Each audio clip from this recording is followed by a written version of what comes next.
Good afternoon. Thanks for joining us here in the Action 2 News newsroom. My name is Brittany Schmidt, and I'll be taking you through a little bit of a story that we're waiting for right now at the moment.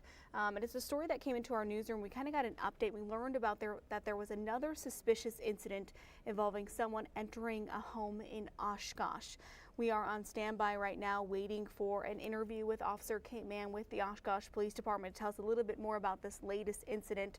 So we'll bring that to you as soon as it starts here, but I want to bring you back to remind you about some of the previous incidents that we've been kind of following over the past few weeks. So let's do that here really quick while we wait for Officer Mann to join us. So let me tell you a little bit about what area we're looking at. So if I pull up our map here from our website, so we've got April 1st, April 14th, May 5th. So these are just some of the incidents that we've already reported on. Again, there has been another suspicious incident involving a masked suspect. So some of those past incidents, I'll walk you through those really quick. They're continuing, Oshkosh Police say they are continuing to follow up on any leads following two other trespassing cases less than 2 weeks apart. And this is near the UW Oshkosh's campus.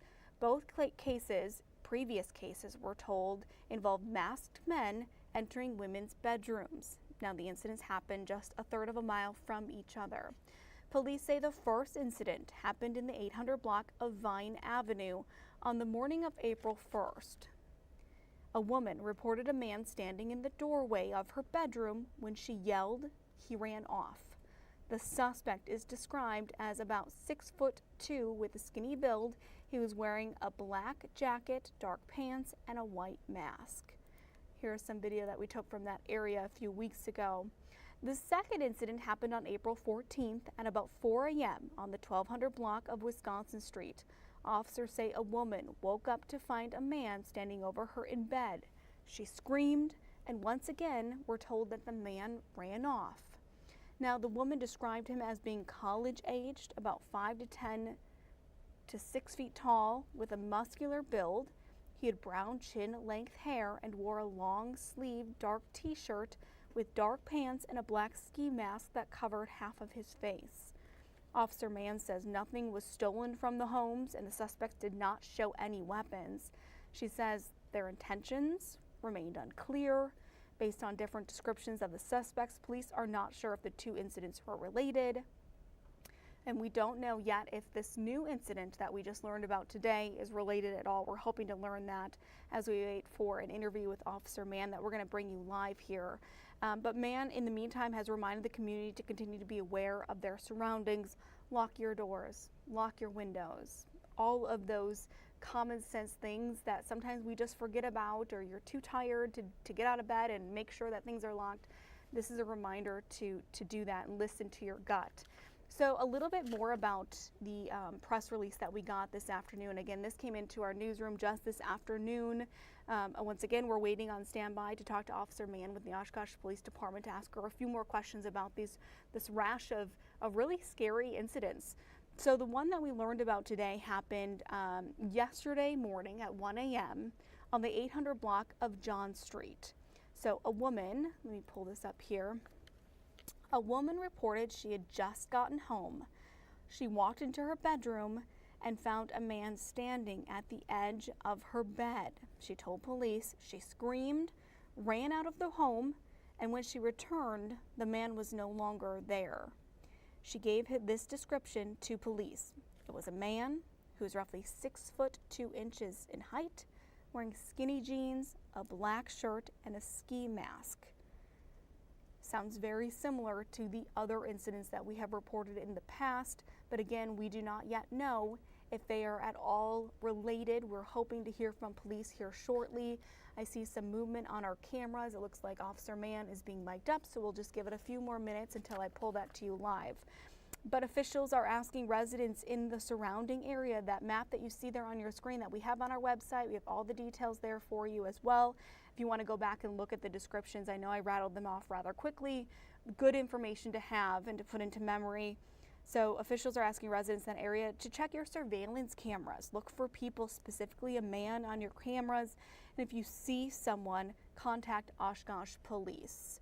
So those are just a few of the tips right now. Let me play a little bit more of, it looks like Officer Mann is getting ready here to do an interview. I'm just kind of waiting until she kind of gets into set, and I will pull that for you live. Again, that is many news outlets asking her questions about this most recent update that we've gotten based on stuff in the past, incidents in the past. And this all involves someone entering a home uninvited, trespassing incidents. So it looks like we are about to get started here. Let me go ahead and pull that up here as well.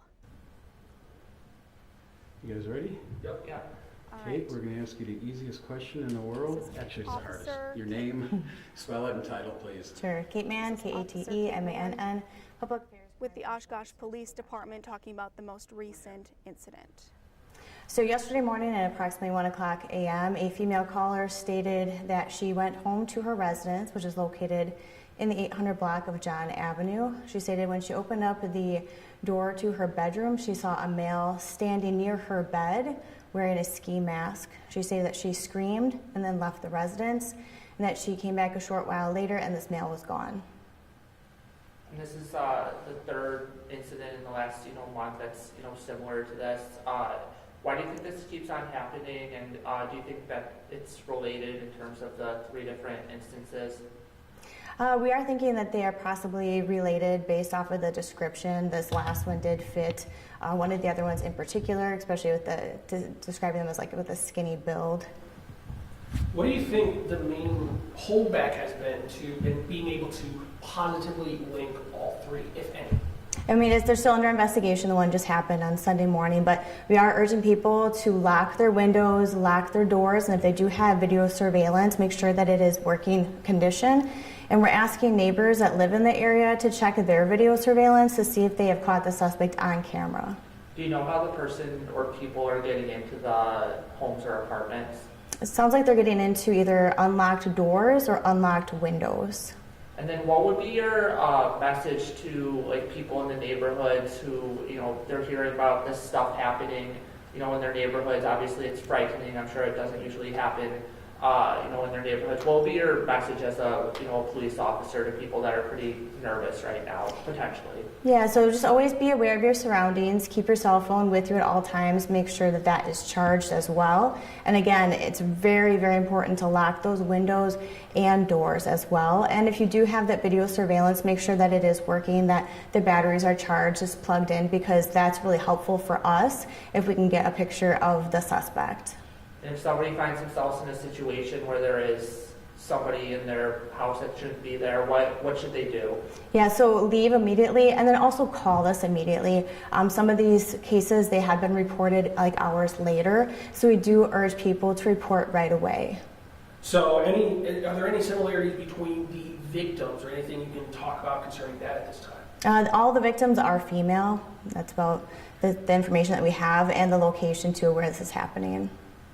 What do you mean by a location where it's happening? It's in the campus area, so within a couple blocks of each other. Are they all students at UWO that have been targeted? I'm not sure. You say it's near the campus area. Have you been working with the campus police in any way? Yep, they are aware of the situation. I was just emailing with their chief today as well, so I did send them a copy of the meter lease, so they are up to date as well. I know it's kind of hard to speak on their behalf, but do you know of any other measures they're taking alongside you all? I'm not sure. We do have extra law enforcement in the area as well, though. Has there been any weapons shown or any aggression by the, I don't know what to call them? Suspect. Yeah, no weapons were displayed, nothing had been taken, and fortunately no physical contact between any of the victims and the suspect. Is this, do you think they might be stalking these women, or is it more like a crime of opportunity because the doors are open? Yeah, we're not sure at this point, but we want people to report suspicious situations, suspicious people. If it seems like there might be something unsavory happening, you find somebody loitering in the area without reason for being there, please call us. Are items being taken at all from any of the homes? They're not. A little bit of a loaded question, but I mean, seeing as how you are a woman and a woman in law enforcement, can you speak to, in a sense, what these women might be going through in these situations? Yeah, I think it'd be, terrifying for anybody to wake up or to open up the door and have a stranger standing near you, especially with a mask on. That's very unsettling. So again, we want to remind people, lock those doors, lock the windows, keep your cell phone next to you. This seems to be happening close to every 2 weeks, once every 2 weeks. Any concern about this possibly escalating? Again, we don't know the intention of why this man is breaking into the houses, but it is, again, unsettling. So we're hoping that we can identify the suspect soon. This last victim, I think you said she screamed and ran away. Is that the right thing to do? What should they do in a situation like that? Yeah, she did the right thing. I would immediately leave the residence if you can, and then call us right away. In an area like this, pardon me, I'm new. Have you seen anything like this happen before? Is this a little bit not normal? Yeah, this is pretty uncommon, and that's why we're really reaching out to media to get the word out there to remind people to secure, their homes. And again, you're stepping up patrols? We are. We do have extra law enforcement in the area. Okay. Thank you. Thank you. Thank you.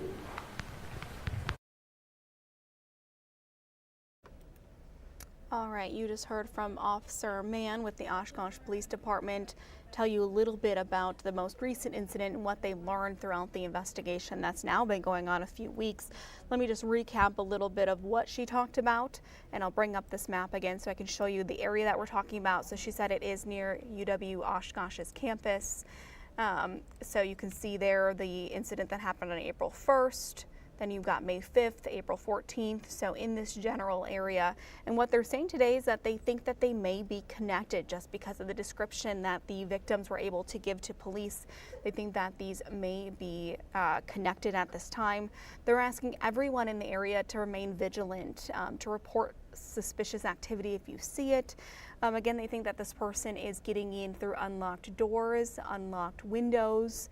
So they're not yet sure what the motive is behind this person, but you heard Officer Mann kind of talk a little bit about how frightening this is, to have someone in your home that you don't know, to wake up to them with a mask on. She talked a little bit about how terrifying and how frightening that is. So they're hoping for any information that leads them to the arrest of this person that they are calling a suspect at this time. Again, they're saying that there's been no physical contact between the suspect and the victims, that when the victim screams, the suspect seems to just leave. That's suspicious in nature of its own, so police are asking anyone in that area to just keep an eye out. Again, this is in the UW Oshkosh area. I'll pull that map up here one more time for you. And just a little bit more about this recent incident, that they think may be connected now to the previous ones. The description of this person, so this was on the 800 block of John Street, happened about 1 a.m. yesterday. A woman had gotten home, walked into her bedroom, and found a man there, standing at the edge of her bed. She told police, she screamed, ran out of the home, and when she returned, the man was no longer there. She tells police she knows it's a man who's roughly 6'2", wearing skinny jeans, a black shirt, and a ski mask. One of the other incidents has a very similar description of a man that happened on April 1st, where a woman reported a man standing in the doorway of her bedroom. When she yelled, he ran off again. That was in the 800 block of Vine Avenue, which is right up here. We need to add that one here to our map, over here on April 1st. And then there's another description of a man, a little different of a build, but again, can you, so difficult to imagine how you'd be able to tell what the suspect looks like in that frantic and scary moment, and being awoken by it or stumbling upon someone. Extremely frightening. So really, Officer Mann is asking the community to be aware of their surroundings, lock your doors, lock your windows, report anything suspicious, because again, they don't know what the intent of this person is. And that is why it's so desperate to find out who this person is, or persons. They think they're linked, but it's not confirmed yet as the investigation continues. So we will again continue to follow these trespassing scary incidents over in Oshkosh. We'll have the latest for you tonight on 4, 5, and 6, and you'll hear more from Officer Mann. For now, we will sign off, and we'll see you then.